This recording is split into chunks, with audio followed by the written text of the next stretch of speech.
The October 2012 manuscript auction will be held at our Beverly Hills office on Thursday, October 4th, 2012.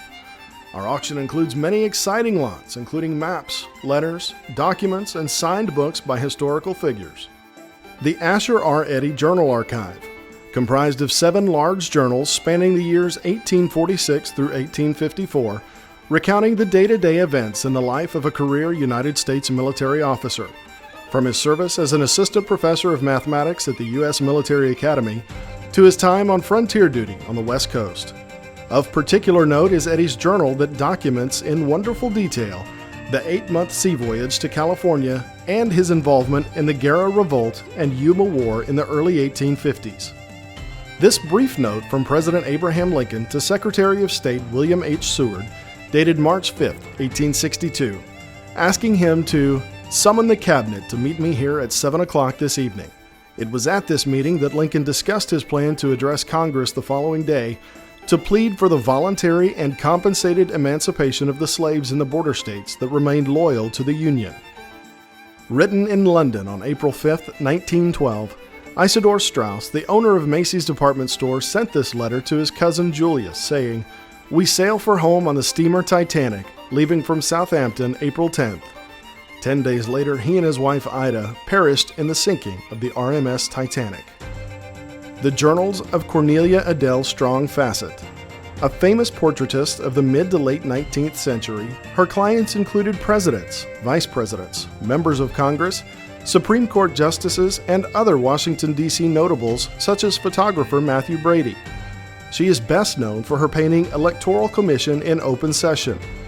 Completed in 1879, it depicts the proceedings of the Electoral Commission summoned to rule on the disputed 1876 presidential election. In these wonderful journals dated 1878 through 1888, she makes reference to her work on the painting as well as her sittings with President Hayes and others. The Codrington Family Antigua Barbuda Archive, comprised of 36 letters and other documents spanning the years 1771 through 1854. The bulk of the letters are written during the years 1829 and 1835, a period of transition in British history when Parliament abolished slavery throughout most of the British Empire with the passage of the Slavery Abolition Act of 1833.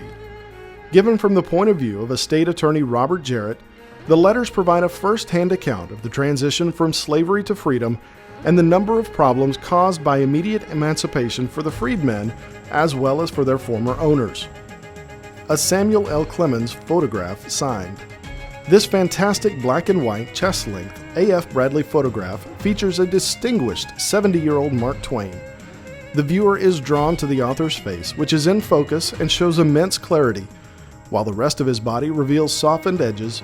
The photograph was taken in New York in 1907, 3 years before his death.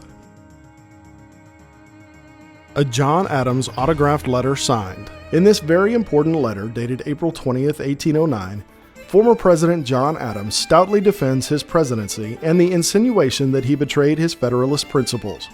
He opens by saying, "I have forsaken the persons and interest of none of my friends. The leaders to whom the Federal Party has now blindly abandoned itself were never my friends."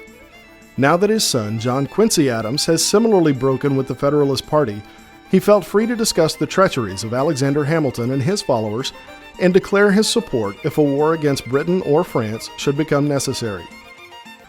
A George Washington letter twice signed with additional free frank.